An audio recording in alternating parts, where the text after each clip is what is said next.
It was the winter of 2002. The Italian city of Venice was as enchanting as ever, yet the cold winds had wrapped its old bridges and canals in a veil of mystery. A thin layer of frost coated the stone floor of San Marco Square, and the usual swarm of tourists had disappeared. Only the occasional elderly woman walking her dog or a young man hurrying toward a cafe broke the stillness. Through this silence walked a man with heavy steps.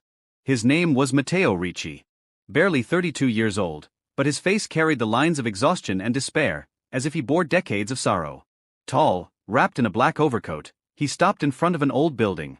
From inside, the dim glow of a yellow bulb flickered. It was a small trattoria, where once he and his wife Elena had spent countless evenings together.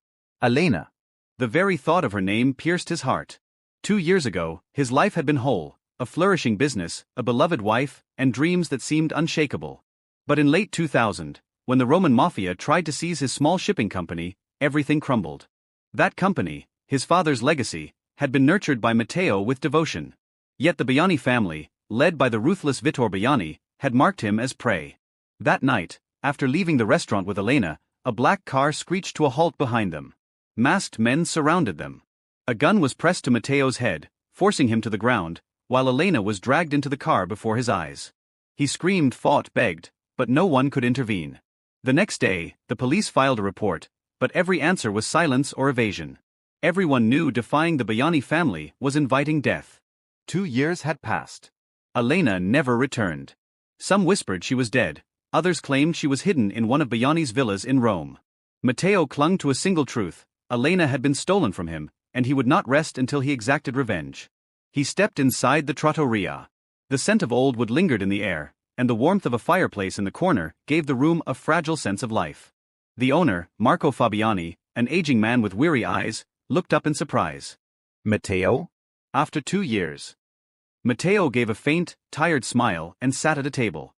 Marco, I need to talk to you. Something dangerous.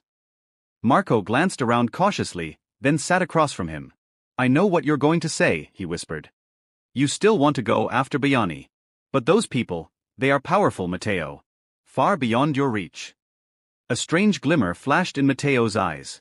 Marco, when they took Elena, I was helpless. I could do nothing. But it's been 2 years. I've lost everything. I have nothing left to fear. Tell me, who in Rome can I trust? Marco hesitated, then sighed deeply. There is one man. Carlo Mancini. He was once a part of the Bayani family but broke away after a bitter feud.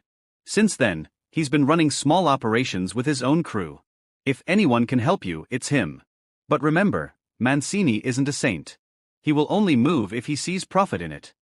Matteo pulled a worn photograph from his coat pocket. In it, he and Elena sat in a boat, the golden sunset painting the waters behind them. His voice trembled as he said, I would give my life if it meant even a chance of bringing her back. Marco lowered his gaze. Then you'll have to go to Rome. But beware, every street, every square, every shadow there belongs to the Bayani family. One wrong step, and they'll erase you. Matteo placed his hand firmly on the table. Marco, the time for fear is over. The two men sat long into the night. Marco spread out a map of Rome, marking the territories where the Bayanis held sway and the hidden paths that could lead Matteo to Mancini. Every word, every detail carved itself into Matteo's mind like scripture. When Matteo finally left the trattoria, the cold wind howled once again through the streets. The silent canals of Venice seemed to stare back at him, as if they understood the weight in his heart. He stopped on a bridge, gazing at his reflection in the dark water. The same face stared back, but the eyes had changed, burning with something they had never held before. The fire of revenge.